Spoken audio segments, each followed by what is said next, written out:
Baiklah, bagaimana kalau sekarang kita mendiskusikan bagaimana cara pintar korupsi? Sebuah peluang emas yang tidak akan terjadi lagi dalam masa yang akan datang, yaitu kalau Anda yang menjadi pejabat saat ini atau yang punya kesempatan dalam sisa periode ini mendapatkan jabatan, sebaiknya Anda korupsi dengan semaksimum mungkin dalam periode sisa saat ini, yaitu dalam 3 tahun ke depan ini. Sungguh, Anda harus memanfaatkan dengan baik momen ini untuk korupsi. Mumpung korupsi saat ini dibiarkan, manipulasi jabatan untuk kepentingan diri sendiri dan kelompok sendiri dibiarkan, tidak dihukum. Melanggar sumpah jabatan, kita tidak ditindak. Bahkan terang-terangan makan hak rakyat, tidak dipecat dari jabatan, apalagi dihukum. Jadi manfaatkanlah jabatan Anda semaksimum mungkin. Informasi berikut ini kita bermaksud mengajarkan kepada semua pejabat yang saat ini menjabat, mumpung New Mind belum berkuasa yang akan menghukum mati semua koruptor, Anda sebaiknya korupsi. Jadi manfaatkan waktu tersisa ini untuk menyedot harta negara, dan Anda akan dilindungi dengan para buzzer serta kepopuleran pejabat tertinggi yang dengan cantik punya pasukan media yang hanya memberitakan bagusnya saja dari karya-karya pakai hutang yang hutangnya tidak diungkap, hanya bentuknya yang diekspos, hanya yang sukses seperti jalan tol, bandara, sirkuit atau apapun, semua yang sukses saja yang diekspos. Kita akan mengajarkan bagaimana korupsi itu dilakukan. Oke? Pertama, mainkan anggaran daerah,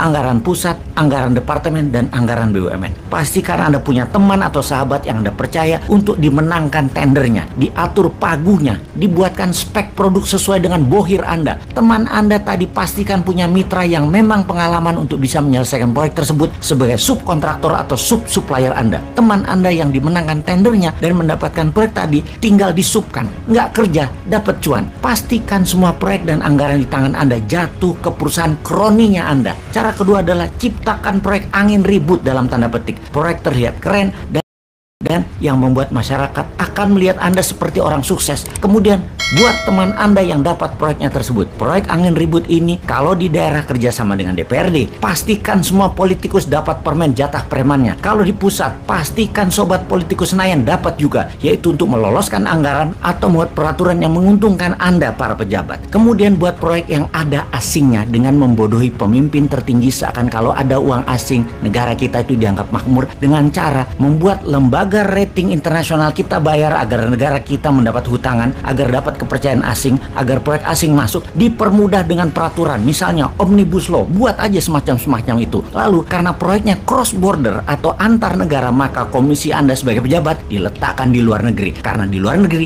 tidak ada PPATK-nya yang bisa cek. Akuisisi apapun libatkan pendana asing, tujuannya agar bisa bagi cuan di luar negeri. Import itu sumber korupsi karena dananya ada di luar. Jadi kita harus perbanyak import. Setelah memainkan anggaran, maka kita akan membuat peraturan yang menguntungkan kita dengan membuat kebijakan yang menguntungkan bisnis kita. Saat ini Anda sebagai pejabat boleh berbisnis, walau sebagai menteri atau pejabat-pejabat lainnya yang dalam sumpah jabatan Anda tidak boleh memperkaya diri sendiri dan memperkaya orang lain. Tapi tenang, selama Anda mendukung pemimpin populer, Anda aman. Kemudian manfaatkan anggaran pemerintah daerah atau departemen atau apapun untuk membuat Anda terkenal, seperti main di sosial media, di media mainstream. Semua acara-acara Anda harus ada dan harus dimediakan. Pokoknya Anda fokus terus memanfaatkan dana gubernuran, dana bupati, dana menteri untuk membuat Anda terlihat bekerja, terlihat bijak, terlihat berhasil. Penting ini dilakukan karena modal untuk terus menjabat adalah Anda terkenal. Apalagi Anda mau mencalonkan diri untuk menjabat lagi. Walaupun sebenarnya itu korupsi, tapi tenang, Anda banyak yang suka pakai fasilitas jabatan, nggak apa-apa. Mobil dinas, uang dinas, pesawat kepresidenan, apapun, semua pakai aja yang namanya kedinasan. Jadi pelajaran korupsi kita simpulkan kali ini, yaitu 1. Bikin proyek angin ribut. 2. Anggaran pastikan jatuh ke rekanan dan teman kita.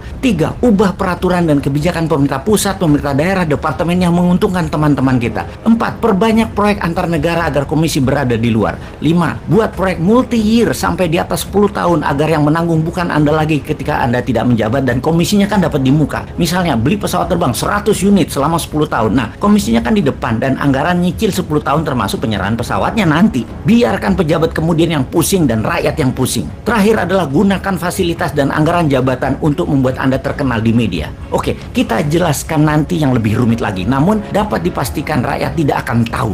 Jadi yang sedikit ini dulu diperbanyak korupsinya. Selamat menikmati sisa jabatan Anda.